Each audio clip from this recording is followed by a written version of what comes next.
चतुर्थ अध्याय के प्रथम पाद का 23वें नंबर का सूत्र है स्त्री प्रत्यय प्रकरण का। सूत्र है कांडांतात क्षेत्रे। स्त्री प्रत्यय का निषेध हो रहा है कुछ सूत्रों में। स्त्री प्रत्यय का नहीं, जो द्विगोह से ङीप की प्राप्ति थी उसका निषेध होकर के टाप प्रत्यय हो रहा है।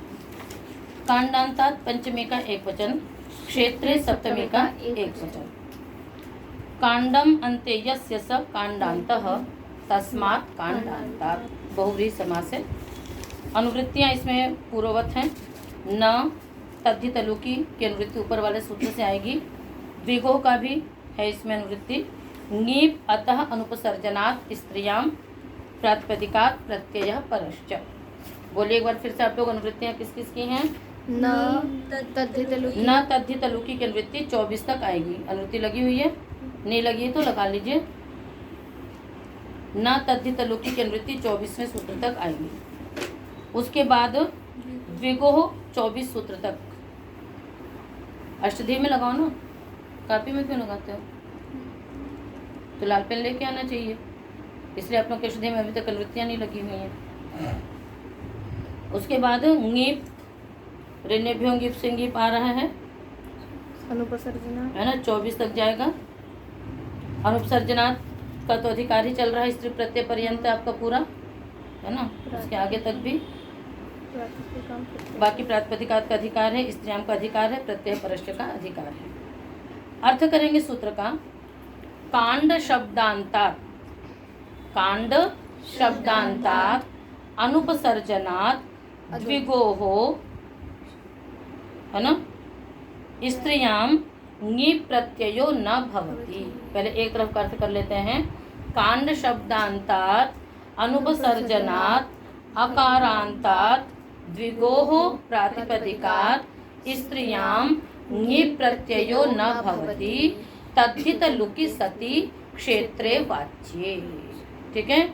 अनुपसर्जन कांड शब्दांत अकारांत द्विगु से स्त्रीलिंग में ङीप प्रत्यय नहीं होता है। कब नहीं होता है?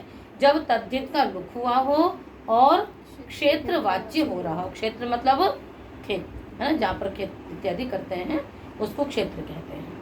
तो ऐसी स्थिति में ङीप प्रत्यय नहीं होगा। ठीक है। अब इसके उदाहरण से आपको पूरी बात समझ में आएगी। उदाहरण है द्विकांडा क्षेत्र भक्ति ही त्रिकांडा क्षेत्र भक्ति ही। द्विकांडा क्षेत्र भक्ति ही त्रिकांडा क्षेत्र भक्ति ही।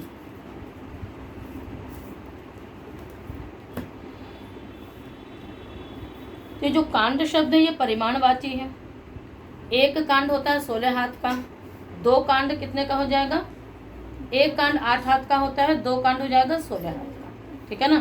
तो उतने परिमाण क्षेत्र का भाग। विग्रह करेंगे। द्वे कांडे प्रमाणम अस्याह, द्वे कांडे प्रमाणम अस्याह। ये लोग कहाँ है? विदुषी और ममता और ये मनीषा। अच्छा।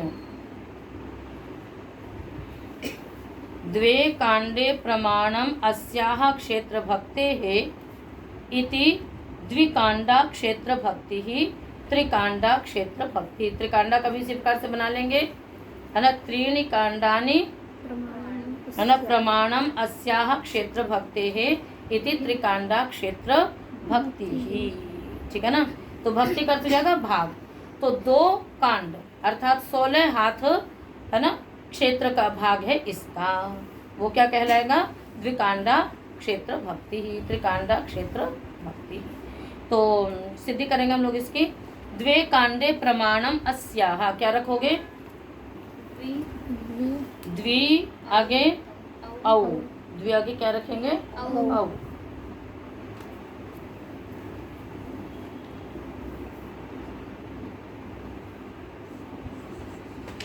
द्वि आगे औ, कांड आगे, कांड आगे औ।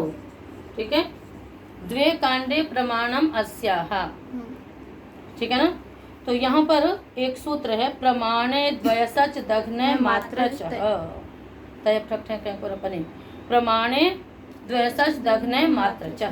प्रमाणे अर्थे वर्तमानात् प्रातिपदिकात्। प्रमाण अर्थ में वर्तमान प्रातिपदिक से क्या होता है?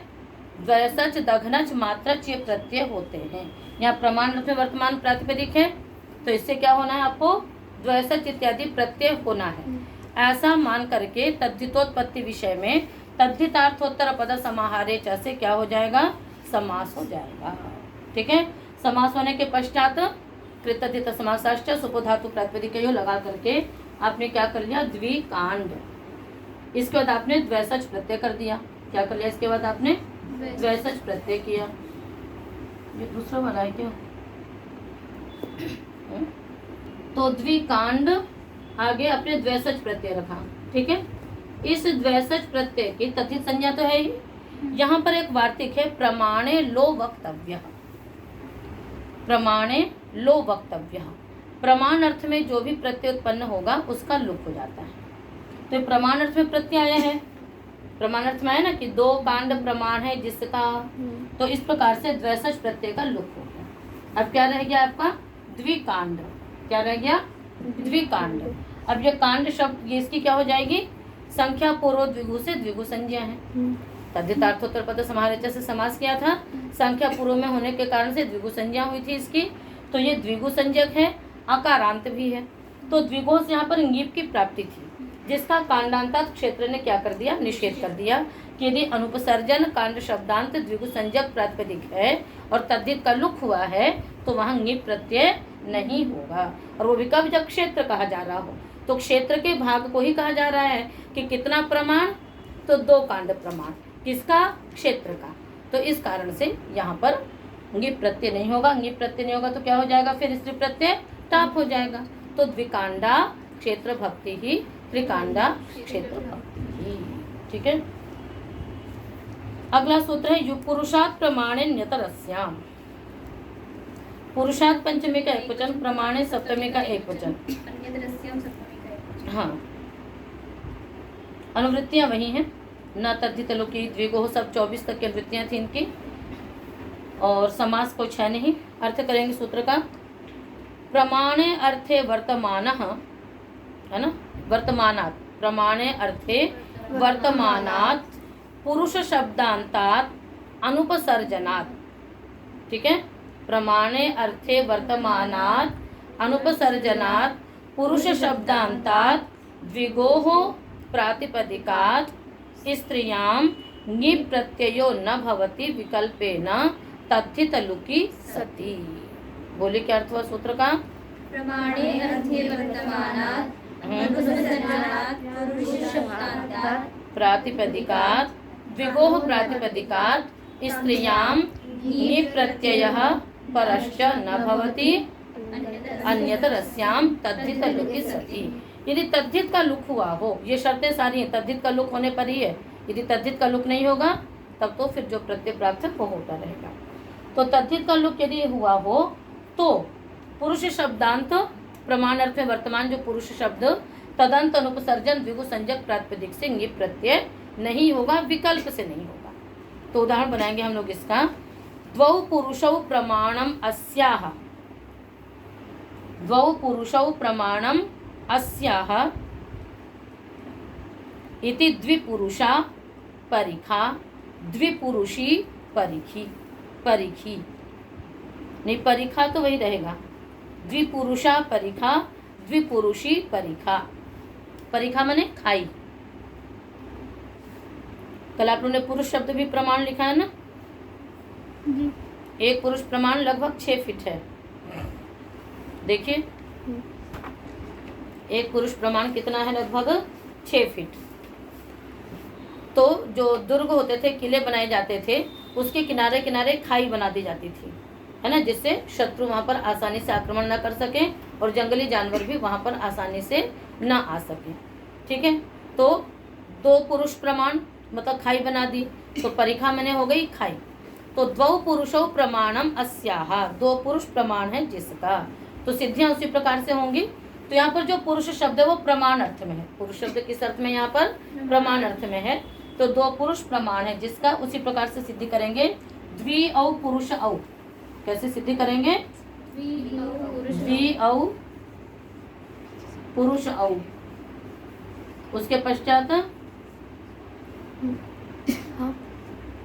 उसके बाद क्या करेंगे भाई, प्रमाणे द्वैसच दघ्न मात्रा चाह से द्वैसच प्रत्यय करना है ऐसा मान के तद्धितार्थोत्तर पद समाहारित से समास करेंगे और फिर अंतर्वर्तनी विभक्तियों का लुक करके संख्या पूर्व द्विगु से द्विगु संज्ञा भी कर लेंगे और प्रत्यय फिर आ जाएगा आपका द्वैसच। उस द्वैसच का क्या हो जाएगा, प्रमाणे लो वक्तव्य से लुक हो जाएगा। तो क्या रह जाएगा, द्विपुरुष।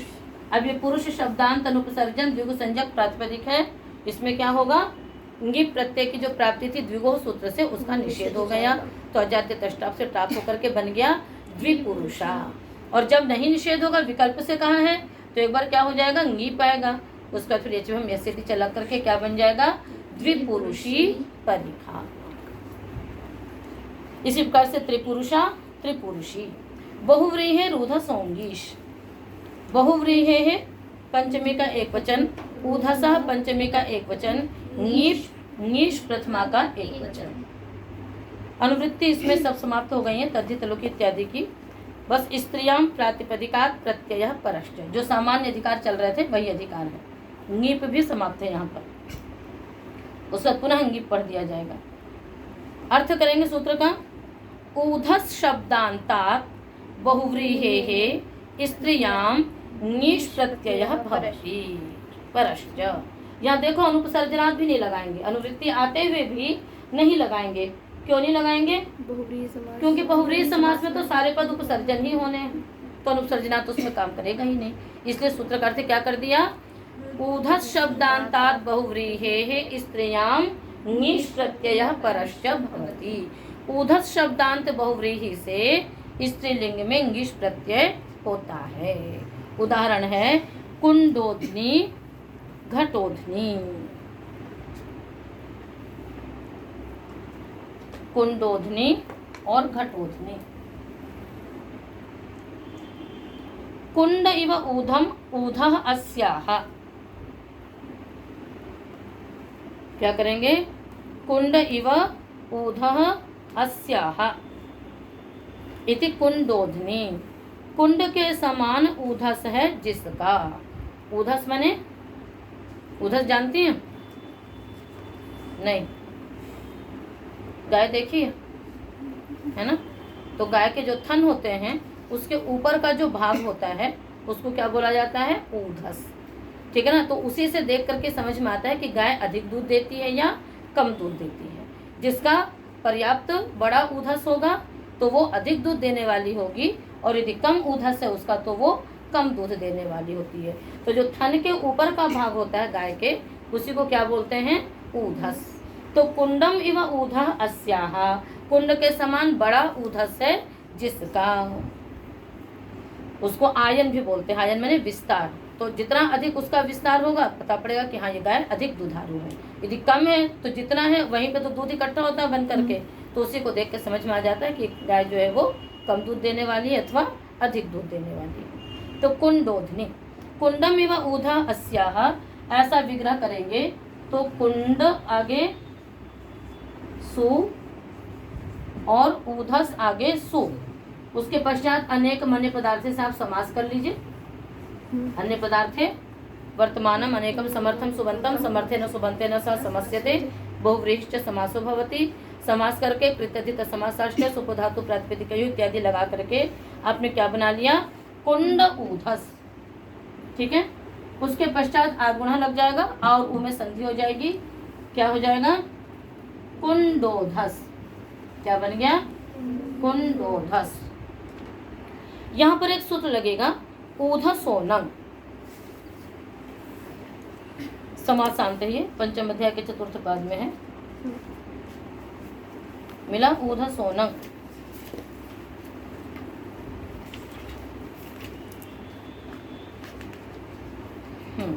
इसमें बहुव्रीहि का तो अधिकार चल ही रहा है, बहुव्रीहि सत्य अक्षर स्वांगात शत से, तो वहां से लेके आगे के सभी समासांत प्रत्यय अथवा आदेश बहुव्रीहि समास में होने हैं। अर्थ सूत्र का, ऊधस शब्दान्तस्य अनंग आदेशो भवति बहुव्रीहौ समासे समासांतः। क्या अर्थ सूत्र का, हाँ, ऊधस शब्दान्तस्य अनंग आदेशो भवति बहुव्रीहौ समासे समासांतः, वो समासांत में होगा। ऊधत शब्द को अनंग आदेश होता है बहुव्रीहि समास में, और वह समासांत होता है। समासांत का मतलब क्या होता है? समास का वो अवयव माना जाता है। समास का क्या माना जाता है? वो अवयव माना जाता है। तो अनंग आदेश होगा किसके स्थान पे होगा बताओ? ङिच्च अंत्यल के स्थान पे होगा। अंत्यल क्या है? स। अंत्यल क्या है? स। तो क्या बन जाएगा? कुंडोध आगे अनंग, कुंडोध आगे अनंग। उसके पश्चात अतोगुणे सूत्र लगा लेंगे तो ध और आ में पररूप हो जाएगा। तो क्या बन जाएगा? कुंडोधन। क्या बन गया? कुंडोधन। कुंडोधन बन गया। ठीक है। अब इसके पश्चात आप क्या कर लीजिए? कृत्यति तस्मात् साष्ट से आपने प्रातिपदिक संज्ञा कर ली। अब इसके बाद ये अनंत है और बहुव्रीहि है। अब इधर ध्यान दो, क्या है ये? अनंत और बहुव्रीहि है। तो अनो बहुव्रीहि क्या करता है? अनंत बहुव्रीहि से ङिप प्रत्यय का निषेध करता है। अनंत बहुव्रीहि से ङिप प्रत्यय का वो निषेध करता है। उसके बाद डाभुभाभ्याम अन्यत्रस्याम क्या कर देता है कि उभाभ्याम यानी मन्नन्तात् अन्नन्ताच्च डाप प्रत्यय परश्च भवति। तो अनंत और मन्नंत से किसकी प्राप्ति होने लगेगी? डाप की प्राप्ति होगी। ङिप का निषेध होता, पुनः डाप की प्राप्ति होती, उसको निषेध करके ये सूत्र लग गया बहुव्रीहे रूधस ङीष, कि ऊधस शब्दांत जो बहुव्रीहि उससे ङीष प्रत्यय होता है। अब कुंडोधन से हमने क्या कर लिया? ङीष कर लिया। कुंडोधन से क्या कर लिया? ङीष कर लिया। कुंडोधन आगे ङीष। ङीष का क्या शेष बचेगा? ई। ये अजादि स्वादि प्रत्यय है। कुंडोधन की भ संज्ञा हो जाएगी। किंतु अभी उस भ संज्ञा के कार्य करने से पहले हम कुछ यहाँ पर स्वर के कार्य करेंगे। ये बहुव्रीहि समास है। ये क्या है? ये बहुव्रीहि समास है। आप कहेंगी कि ङेप का निषेध करके ङीष कर दिया, बात तो एक ही थी। चाहे ङेप करते चाहे ङीष करते, क्या बचेगा? ई ही बचेगा। किंतु स्वर में अंतर आ जाएगा। कैसे अंतर आ जाएगा? क्योंकि यहाँ पर बहुव्रीहि समास है, सूत्र लगेगा बहुव्रीहौ प्रकृत्या पूर्व पदम। ठीक है। इसका अर्थ होता है कि बहुव्रीहौ समासे पूर्व पदम प्रकृत्या भवति। बहुव्रीहि समास में जो पूर्व पद होता है उसको प्रकृति स्वर होता है। उससे पहले आपका एक सूत्र है समासस्य। समासस्य जो है वो सभी समास को अंतोदात्त कर देता है। जो आपको बताया गया होगा समास किससे कहते हैं, वह बताते हैं कि अनेक पदों का एक पद, अनेक विभक्तियों की एक विभक्ति, अनेक स्वरों का एक स्वर को हम समास कहते हैं। तो मान लीजिए जब अलग अलग पद होते हैं तो अलग अलग स्वर होता है। जब हम समास कर लेते हैं तो एक समासस्य सूत्र लग जाता है, और वो क्या करता है? समास को अंतोदात्त कर देता है, सभी समास को। फिर उस बाद अलग अलग सूत्र लग करके उसके अपवाद निकल पड़ते हैं। तो समासस्य का अपवाद है पूरा द्वितीय पाद। छठे अध्याय का जो द्वितीय पाद है वो पूरा केवल समासस्य का ही अपवाद है।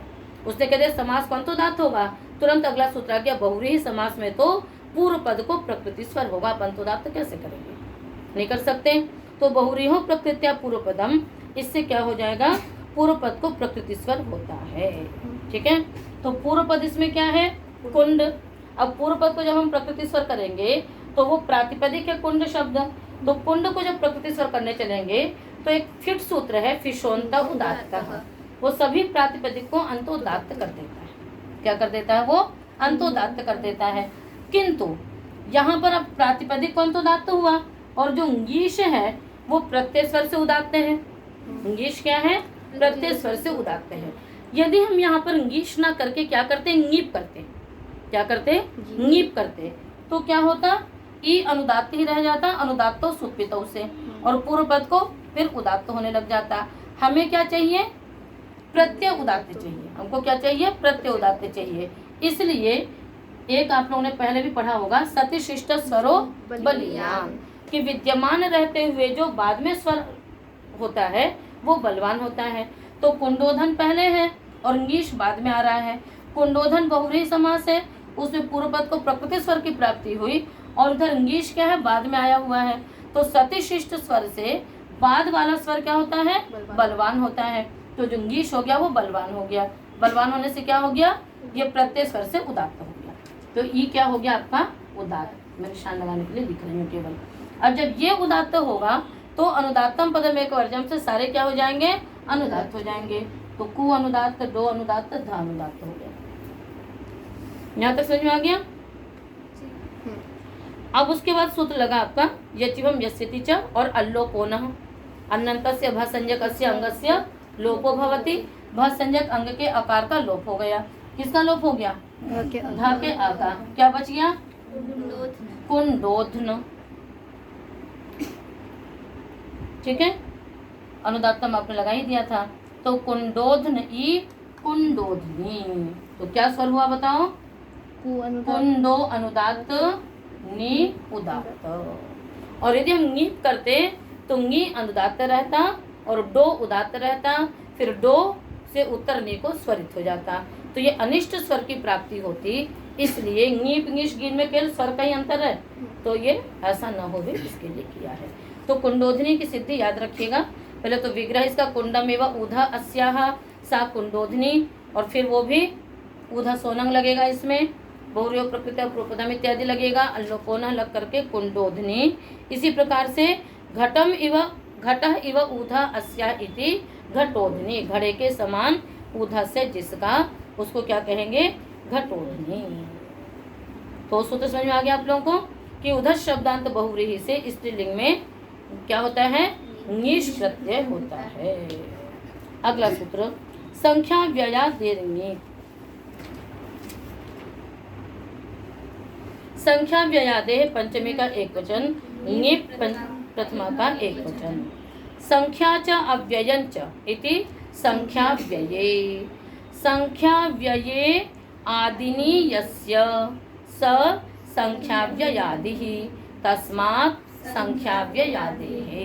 बोले समास क्या हुआ? संख्या च तेज बोलो। संख्या च अव्ययं च इति संख्या व्यये संख्या व्यये आदिनी यस्य स संख्या व्ययादिः तस्मात् संख्या व्ययादेः। हाँ ठीक।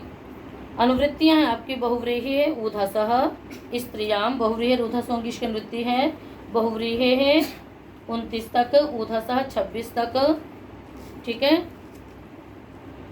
ऊधसः बहुव्रीहि 29, ऊधसः 26, और उसके पश्चात बाकी शेष अनुवृत्तियां पूर्ववत चली आ रही हैं। स्त्रियां प्रातिपदिकात् इत्यादि। अर्थ करेंगे संख्यादेः अव्ययादेः। संख्यादेः अव्ययादेः ऊधस शब्दान्तात् बहुव्रीहेः स्त्रियां ङीप् प्रत्ययो भवति। बोलिए क्या अर्थ हुआ सूत्र का? संख्यादेः व्ययादेः अव्ययादेः। दिमाग यही रखो। संख्यादेः अव्ययादेः ऊधस शब्दान्तात् बहुव्रीहेः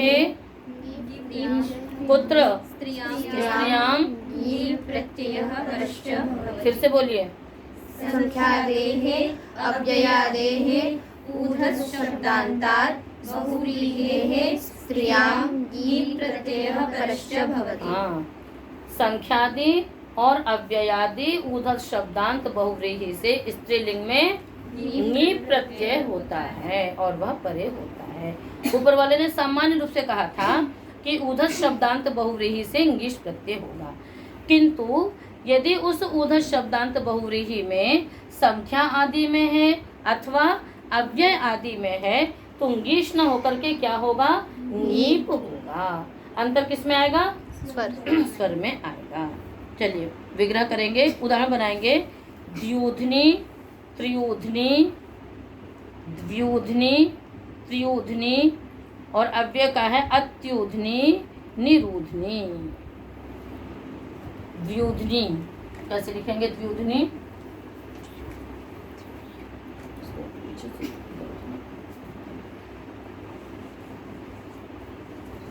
द्व्यूधनी। विग्रह क्या करेंगे? द्वे ऊधसी यस्याः। क्या विग्रह करेंगे? द्वे ऊधसी यस्याः सा द्योधनी, दो ऊधस हैं जिसके, है ना। हर थन के ऊपर अलग अलग होगा, फिर वही जब एक साथ हो जाता है तो बड़ा दिखता है। तो कई कई ऐसी भी गायें होती हैं जिनके थन तो 4 दिखाई देते हैं, किंतु किसी के एक थन से दूध नहीं होता, किसी के 2 थन में दूध नहीं होता है, तो इस प्रकार से हो जाया करता है। तो इसीलिए क्या कर दिया कि द्वे ऊधसी यस्याह सा द्व्युधनी, और उसका क्या बनाओगे, त्रीणी ऊधांसी यस्याह ऊधा ऊधसी ऊधांसी। तो द्वे ऊधसी में सिद्धि करेंगे हम लोग, द्वि औ ऊधस औ, अनेक मन्य पदार्थ से समास इत्यादि करके क्या बन जाएगा, बचेगा शेष द्वि ऊधस। ठीक है, यणादेश कर लेंगे, क्या बच जाएगा, बनेगा द्व्यूधस। ठीक है, अभी हम इसको अलग अलग रखते हैं। द्वि ऊधस ऐसे ही रखते हैं, ऊधस ओनंग लगा लीजिए, उससे अनंगादेश कर लेंगे तो क्या बच जाएगा, द्वि ऊधन।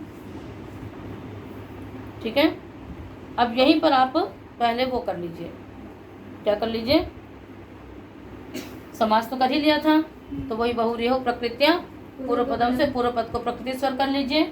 ठीक है, तो द्वि को क्या हो जाएगा, फिशोंत उदात्त, है ना। द्वि क्या रहेगा, फिशोंत उदात्त से उदात्त रहेगा।